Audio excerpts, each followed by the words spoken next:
Kembali tim Cimat punya cerita dengan judul Wisata Gunung Bunder. Cerita ini dikirimkan oleh Erwin Setiawan, asal Sambirjo, Mojokerto.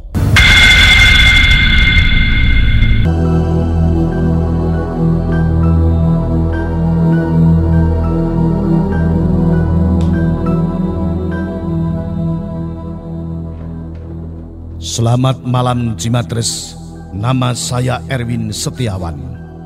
Saya adalah pria asal Mojokerto yang saat ini sedang mencari nafkah di ibu kota sebagai sopir bus. Bagi saya profesi sopir bus selain butuh skill juga butuh nyali yang besar, terutama menghadapi gangguan dari makhluk gaib di sepanjang perjalanan.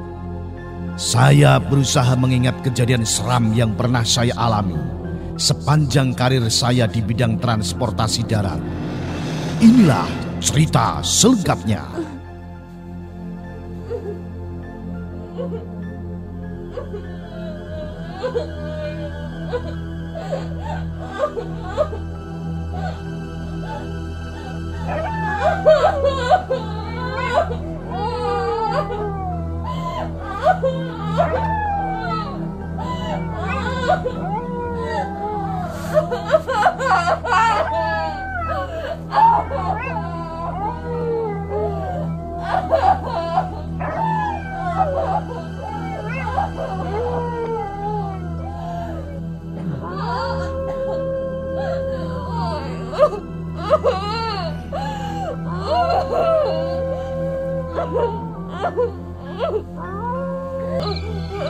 Tahun 2004 saya mulai bekerja sebagai supir bus malam yang polnya berada di daerah Tajur, Bogor.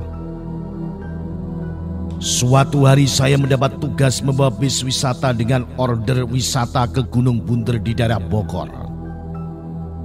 Saya mulai membawa tamu dari Menara Mandiri Jakarta pada pukul 5 sore. Saat itu saya benar-benar buta daerah Gunung Bunder. Tapi sebagai supir saya tetap harus menyelesaikan order yang diberikan oleh kantor. Dalam menerima tugas ini saya didampingi oleh seorang kenek bernama Udin. Kondisi Jakarta pada Jumat sore begitu macet. Apalagi dengan membawa bis wisata yang besar, semakin terasa lama perjalanan yang kami tempuh.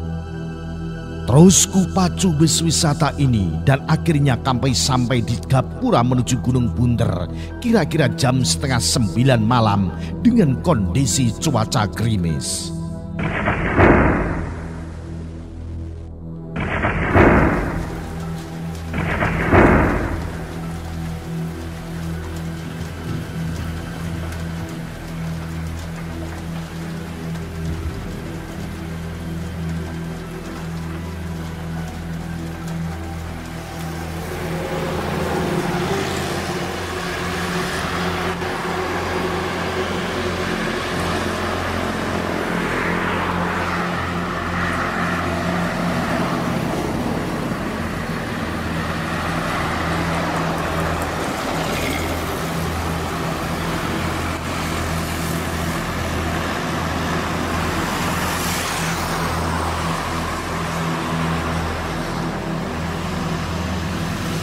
Saya kaget.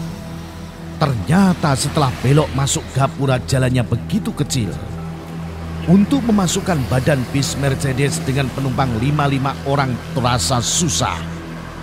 Saya coba bersabar walau hati merasa dongkol. Bisa-bisanya kantor ngasih order bis besar. Nggak disurvei dulu sama panitia acaranya ya. Gitu gerutu saya dalam hati. Meter demi meter saya bawa bis dengan hati-hati. Sempat juga saya menubruk beberapa tiang bendera bambu milik warga. Karena saya harus mengambil haluan jauh kalau ada belokan yang agak tajam.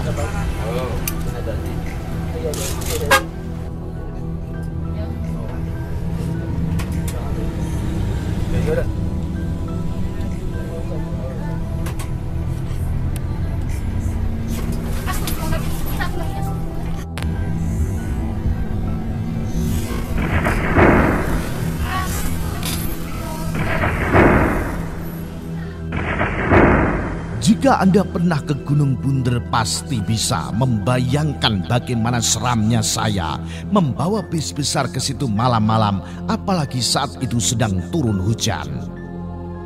Setelah berjuang keras, akhirnya terlewatlah gerbang masuk Taman Nasional Gunung Salak.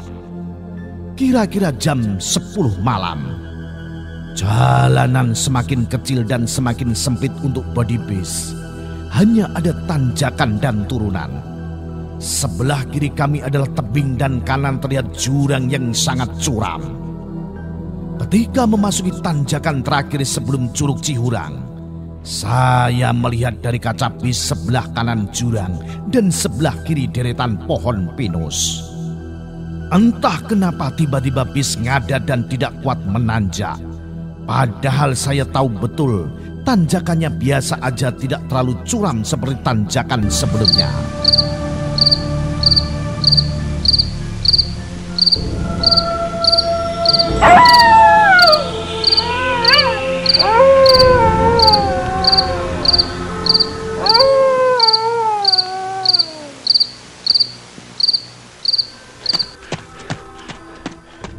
Anehnya, di sini bis seperti tertahan dan tidak mau menaiki tanjakan.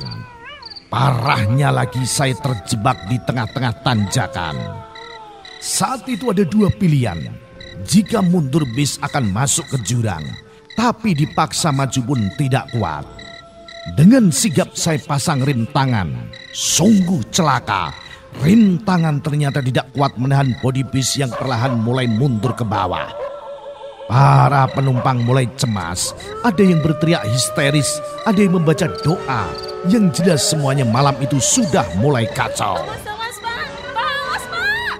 Awas Pak! Awas Pak!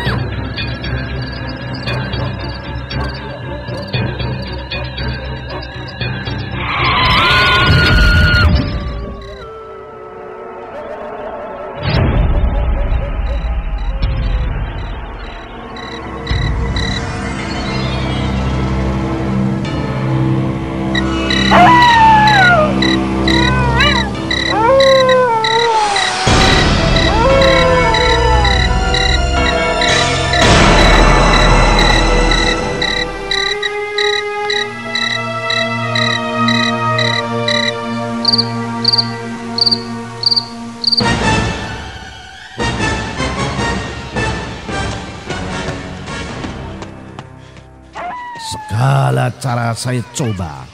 Berbekal pengalaman sebagai supir bis, saya matikan AC dan mencoba jalan lagi menggunakan gigi satu. Sungguh aneh, bis tetap tidak kuat menaiki tanjakan. Padahal setahu saya, mesin Mercedes-Benz OH1521 termasuk yang paling bertenaga untuk trek menanjak. Saya memerintahkan kenek bis turun untuk mengganjal ban belakang dengan balok besi agar bis tidak terus-terusan mundur. Sungguh gila, balok pengganjal langsung mental jatuh ke jurang begitu dipasang di ban.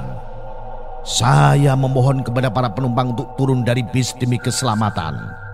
Berhubung sudah tinggal beberapa puluh meter lagi ke Curug Cihurang, saya sarankan penumpang untuk berjalan kaki. Tinggal saya berdua dengan Udin, kenek bis. Anehnya, tidak terlihat ada kendaraan lain di depan atau di belakang kami. Suasana begitu sepi dan mencekam. Saya berusaha kembali menjalankan bis dan tetap tidak bisa. Saya sudah pasrah jika bis ini nasibnya akan masuk ke jurang karena terus mundur ke belakang.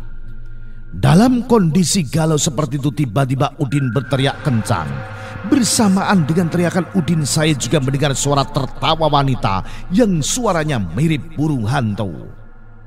Suara tawa itu terdengar terus-menerus dan membuat bulu kuduk saya merinding. Saya semakin kalut di tempat gelap seperti itu. Tak lama kemudian Udin menghampiri saya dengan muka pucat ketakutan. Bang, itu bang, aduh cilaka bang, kata Udin sambil gemetaran. Ada apa, Din? Kenapa? Kenapa? Tanya saya penasaran. Gawat bang, di belakang ada kuntilanak. Suara Udin terdengar terbata-bata. Jantung saya langsung berdegup kencang. Ternyata Udin memang melihat sosok wanita berwajah pucat menyeramkan, berambut panjang dan bergaun putih lusuh sedang nangkring di atap bis yang ada blower AC di bagian belakang.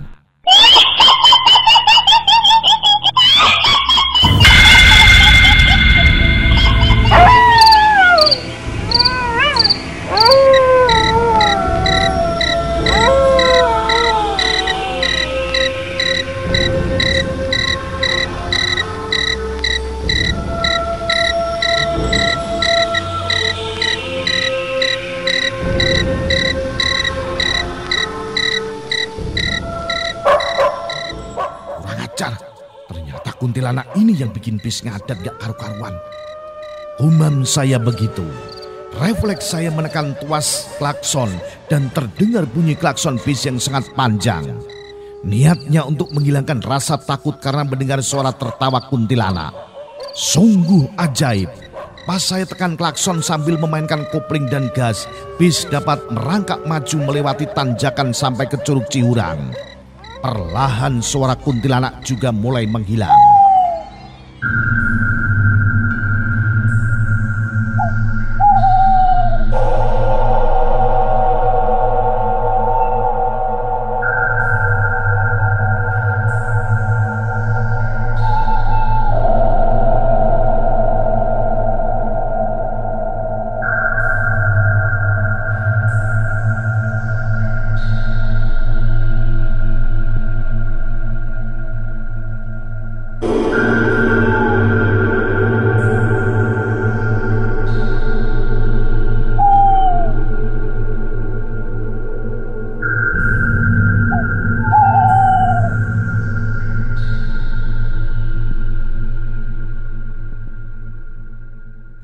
Sampai di Curug Cihurang saya parkir bis dan ikut berkeliling bersama penumpang yang sudah duluan dengan jalan kaki.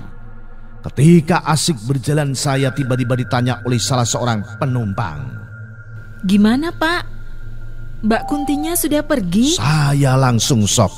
Loh, kok Mbak bisa tahu? Iya Pak, sebenarnya sejak dari gapuro pintu masuk tadi saya sudah merasakan bahwa bus kita digandulin sama Mbak Kunti.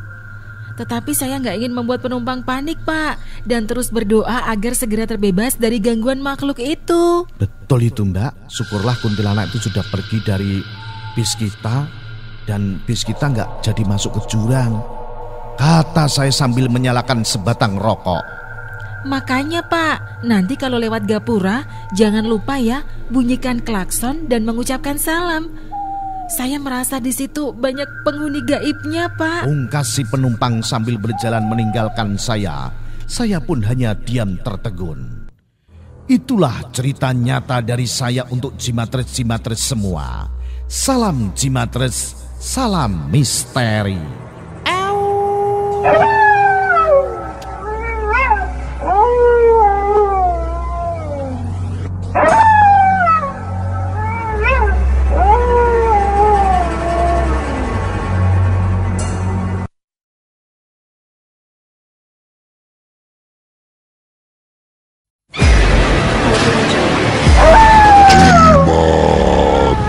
Sajian malam Jumat